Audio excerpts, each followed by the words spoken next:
Shalom, shalom, selamat pagi. Mari kita memuji Tuhan.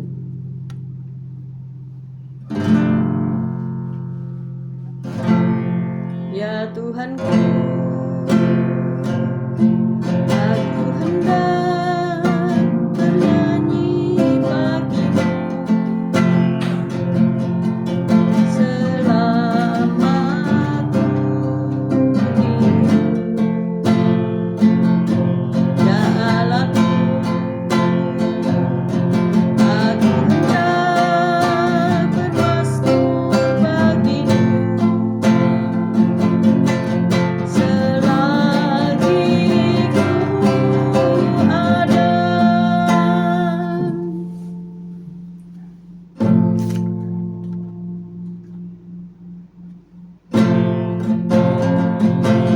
Inilah yang ku renungkan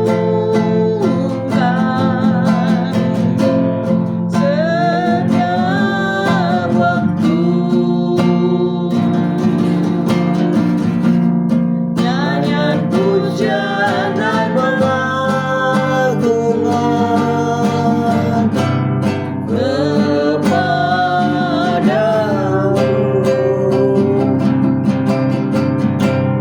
Biarlah manis kau dengar Tuhan manis kau dengar Tuhan dan hatiku bersuka padamu.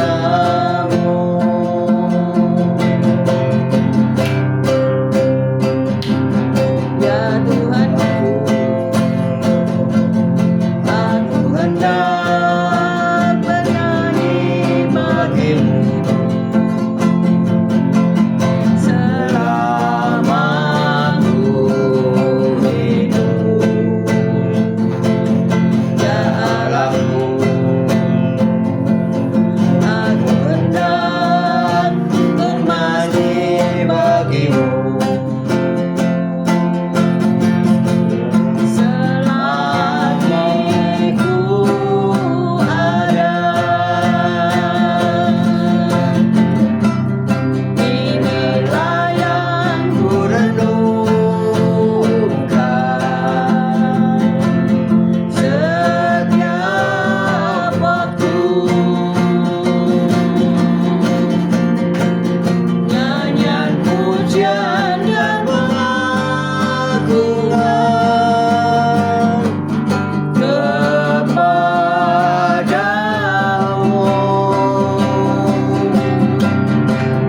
Biarlah manis kau dengar Tuhan manis kau dengar Tuhan dan hatiku bersuka karenamu. biarlah manis kau Dengar Tuhan manis kau dengar Tuhan dan hatiku bersuka karenamu.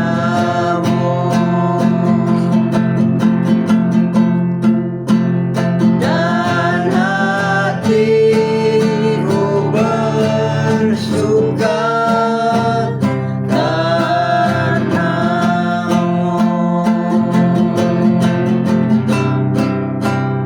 Dan hatiku bersuka karenamu.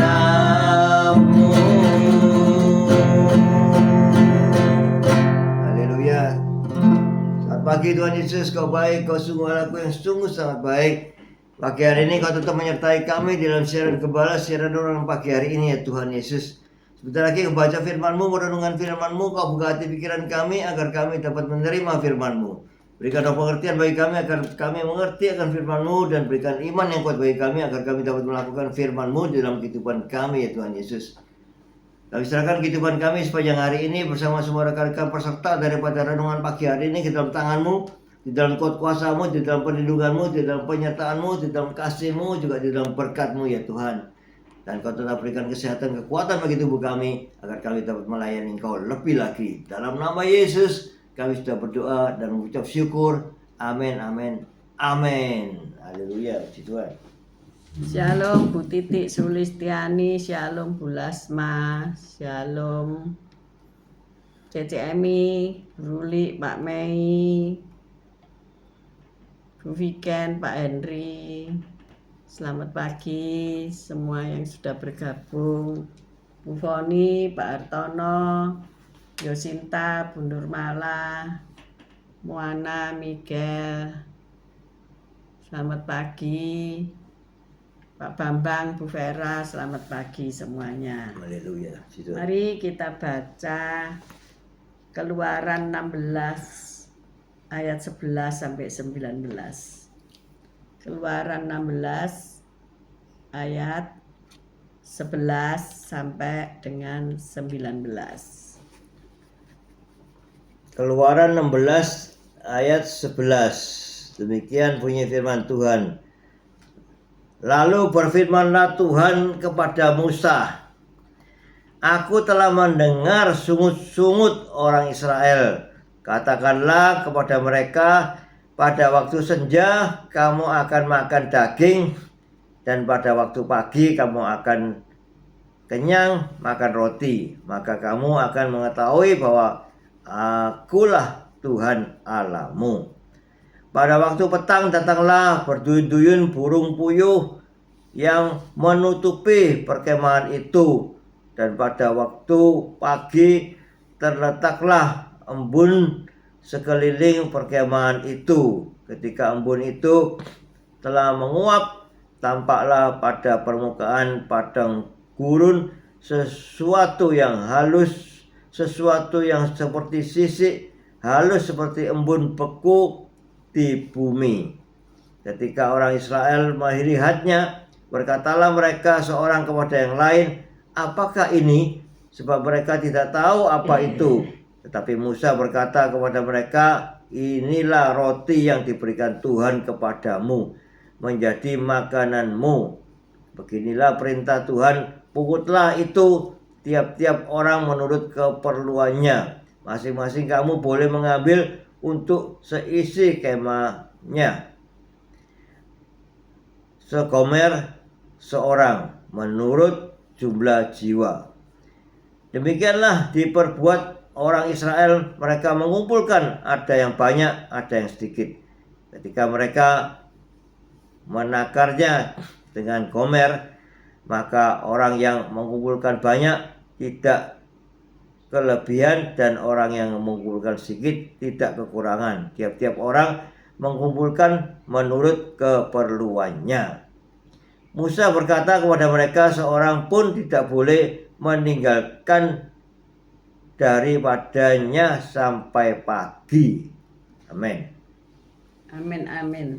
Ini mengenai pemeliharaan Allah dalam hidup manusia ya.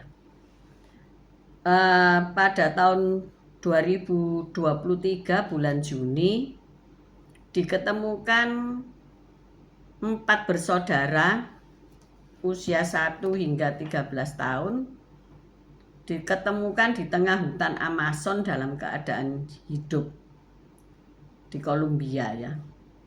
Mereka bertahan hidup selama 40 hari di hutan setelah mengalami kecelakaan pesawat yang menewaskan ibu mereka. Karena mereka mengenal baik medan hutan yang keras, anak-anak itu bisa bersembunyi dari binatang buas di dalam batang pohon ya.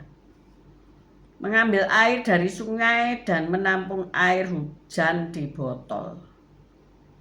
Serta memakan makanan seperti tepung singkong dari reruntuhan pesawat.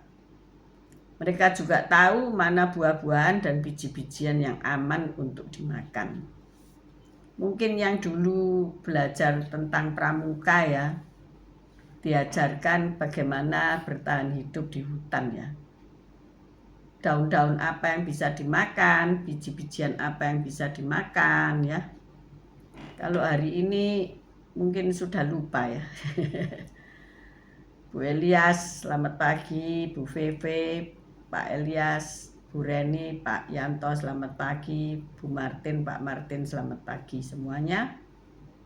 Jadi pertahanan hidup ketika mengalami musibah ada di hutan yang gelap gulita, bisa bertahan hidup atau tidak. Nah, ternyata Allah memelihara anak-anak itu yang usianya 1 tahun sampai 13 tahun, 4 bersaudara hidup-hidup dalam hutan Amazon ketika pesawat yang ditumpangi mereka jatuh di bulan Juni tahun 2023, tahun lalu ya. Selamat pagi Bu Wanda, Pak Budi Utomo. Kita tidak bisa membayangkan bagaimana mereka tentunya lecet-lecet atau luka-luka, tapi mereka bisa hidup ya 40 hari. Allah memelihara hidup anak-anak itu. Hari ini siapa yang khawatir akan masa depan? Siapa yang takut hari ini nggak bisa makan? Siapa yang takut nggak bisa sekolah kuliah? Siapa yang takut kontrakan rumahnya habis? Siapa takut nggak punya alas tempat tidur ya? Kisah luar biasa ini mengingatkan kita akan cara Allah yang ajaib memelihara bangsa Israel selama 40 hari di padang gurun ya.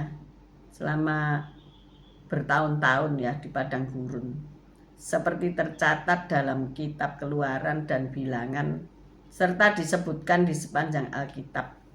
Dia memelihara hidup mereka agar mereka tahu bahwa Dia adalah Allah mereka. Puji Tuhan. Allah mengubah mata air yang pahit menjadi air minum. Menyediakan air dari batu sebanyak 2 kali. Dan memimpin umatnya dalam tiang awan pada siang hari dan tiang api pada malam hari.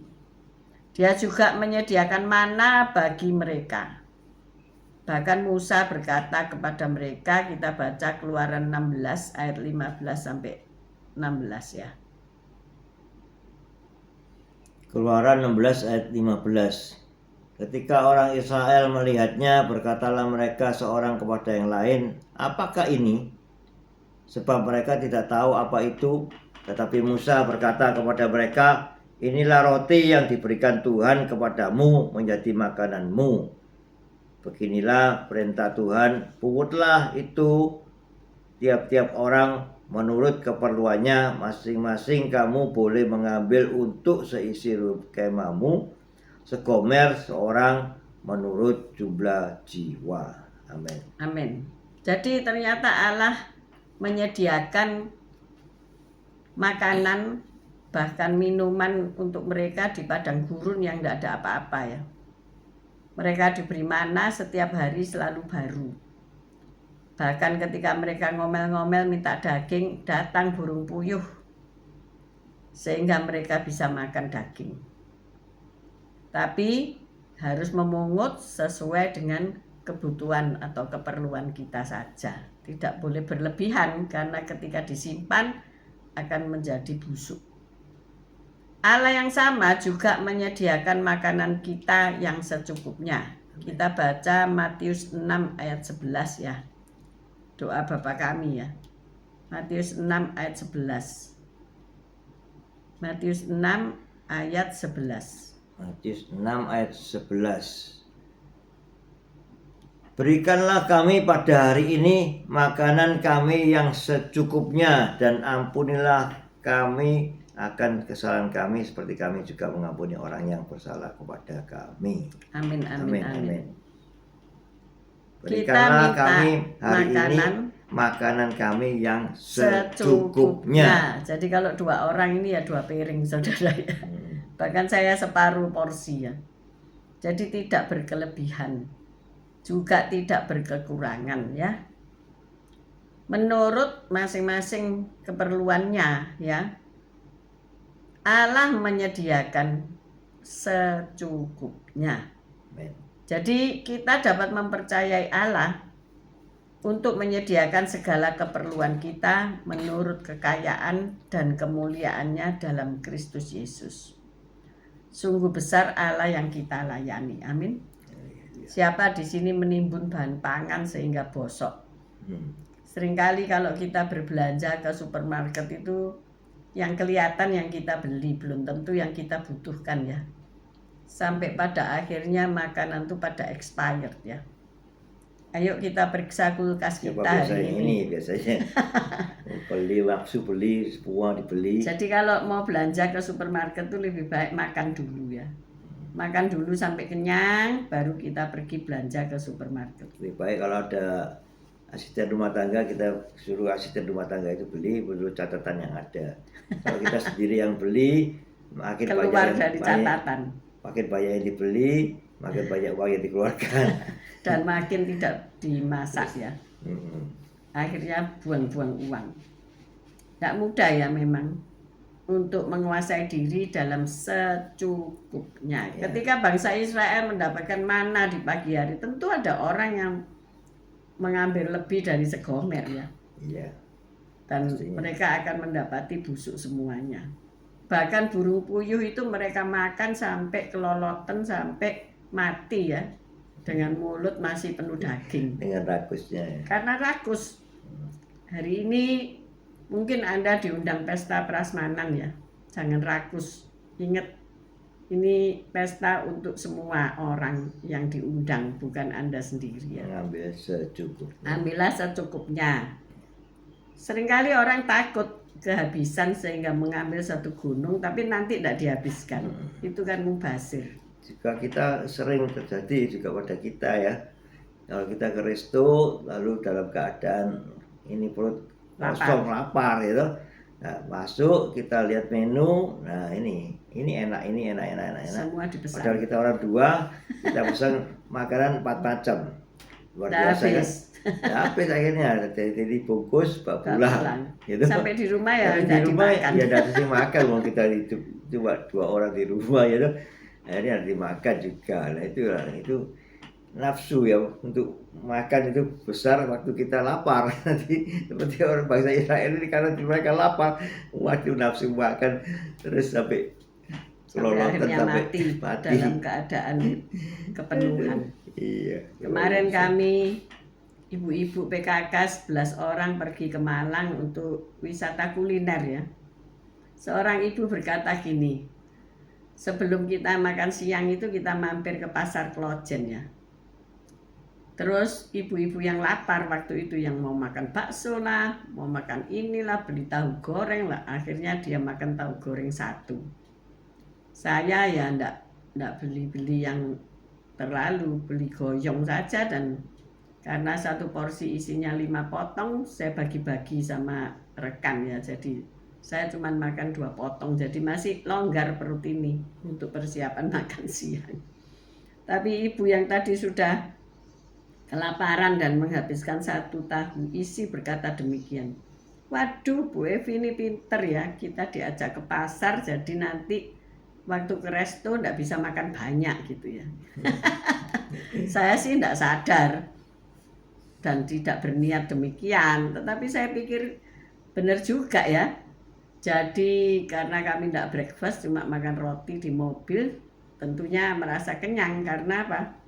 Kita ke kebun anggur dan makan meti anggur yang bergelantungan ya. Jadi karena anggur itu masam, ada yang masam, ada yang manis, jadi perut sudah penuh dengan buah ya. Gula kan, menjadi gula. Jadi ketika sampai di resto makan siang kami enggak kalap ya. 1 orang cuma 1 menu aja ya. Dan selebihnya sayur-sayur, jadi ngirit saudara ya. Budgetnya turun separuh. Dari budget yang disediakan akhirnya jadi turun separuh. Nah ini memang siasat ya. Siasat panitia yang jitu ya.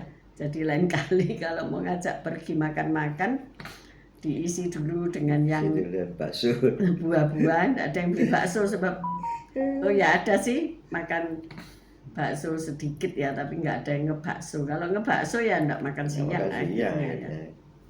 Padahal acara makan siang itu gratis karena sudah dipotongkan ke uang arisan gitu ya. Jadi waduh gitu katanya. Bu Evi ini pinter ngajak pergi pasar dulu sehingga mereka ecep-ecep dulu sehingga kenyang ya, sampai di resto ndak kalap. Ya itu manusia ya. Manusia ini harus dengan taktik dan strategi ya, supaya kita tidak over budget dan tidak over kemudian kita jadi sakit ya, karena lansia, kebanyakan sudah lansia. Dan ketika kita sampai di rustic market itu yang lansia ndak usah bayar saudara, jadi ndak usah spend money dulu ya, tapi yang muda-muda harus naruh uang dulu. Kalau hari biasa 50.000, kalau hari Minggu 75. Supaya apa? Mereka ndak selfie, foto-foto terus ndak beli. Tapi kalau lansia ya jarang lah yang selfie ya, tapi selalu duduk dan membeli ya toh. Uangnya nanti buat belanja di dalam. Ya 50.000 itu nanti dipotongkan dengan kita makan-makan itu. Dan singkat cerita, kami juga ndak over anggarannya dan kita semua happy bisa makan-makan bersama karena sudah sore ya. Nah itulah saudara-saudaraku, dimana kita ini seperti bangsa Israel itu ya, jangan muter-muter di padang gurun, tetapi kita memplanning dengan satu pintu keluarnya dan masuk lewat pintu yang sama, sehingga sebelum maghrib kita sudah sampai di rumah kan. Nah itulah perencanaan yang perlu dilakukan di dalam setiap kita melakukan tindakan-tindakan kebersamaan seperti bangsa Israel ya, bersama-sama keliling 40 hari di padang gurun sampai tiba di tanah Kanaan. Makan apa ndak ada siap, minum apa ndak ada persiapan, minta daging ndak ada persiapan, tapi Tuhan menyediakan. Amin. Maka dari itu kita nggak usah takut ya. Ada yang mau piknik ini ndak bisa tidur saudara. Saya pikir dulu apa? Kepikiran apa kamu itu? Wong kamu bukan panitia ya. Kamu cuma duduk manis, bangun. Tapi bisa senewen, kok bisa ya? Apa yang kamu takutkan? Berarti kamu itu dihinggapi roh khawatir ya. Khawatir nanti terlambat, khawatir nanti gini gitu, khawatir nanti rumah nanti gimana ya, rumahnya.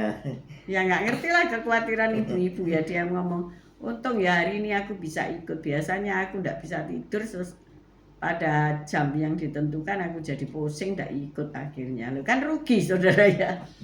Tetapi saya katakan itu kamu dihinggapi roh khawatir ya. Kamu jangan mau diajak khawatir ya. Tidur ya tidur aja, pasang beker kan sudah. Ya 1 jam di muka kan sudah beres gitu saudaraku ya. Baju apa sehingga dia ya disiapkan dulu ya. Saya selalu kalau mau pergi atau mau bekerja, mau pelayanan, mau apapun bajunya sudah saya keluarkan dulu dari almari gitu ya, sebab almarinya terlalu banyak. Bajunya terlalu banyak sehingga dipilih. Jadi besok nggak milih-milih terus telat gitu ya, dimarahi banyak orang. Nah, jadi kita ini sudah dipelihara Allah tiap hari ya. Sudah disediakan makanan, sudah pasti disediakan minuman dan segalanya. Jadi tidak usah khawatir. Amin. Amin. Ketika kita dibawa oleh Tuhan untuk melalui jalan-jalan yang kelam di dalam hidup kita, di situ ada Tuhan. Yang penting ada kebersamaan. Ada sebuah kisah, ini kisah nyata ya. Ada seorang pemudi yang dia naik ke puncak Gunung Slamet. Gunung Slamet tidak tahu letaknya di mana. Itu dia tersesat dari rombongannya sehingga dia sendirian. Waduh, dia gimana nih caranya pulang ya? Terus dia anak Tuhan, jadi dia berseru pada Tuhan, Tuhan tolong aku, gimana aku caranya pulang? Lalu ada seekor burung yang menuntun dia untuk keluar dari hutan itu, luar biasa ya. Waktu dia berhenti, burung itu berhenti. Waktu dia jalan, burung itu jalan, bertuntut dia. Ini sungguh kisah nyata. Dan dia katakan, burung ini terus menuntut dia sampai dia akhirnya jatuh terperosok di sebuah lubang gitu. Nah, disitulah dia ditemukan oleh tim Pemburu. SAR. Tim SAR. Tim SAR, dia ditemukan oleh tim SAR. Nah, itu kesaksian dia luar biasa. Tuhan menyediakan burung itu untuk menuntut dia keluar dari hutan itu. Luar biasa ya, ini Tuhan menyediakan ya. Jadi kita Pertolongan. jangan Tuhan khawatir, menolong. Tuhan menolong ya. Di saat kita perlu, Tuhan menolong gitu. Ketika kita berseru pada Tuhan, Tuhan tolong aku. Tuhan bisa berikan seekor burung untuk menuntut dia keluar dari Hutan. hutan. Itu sungguh sangat luar biasa itu kesaksian.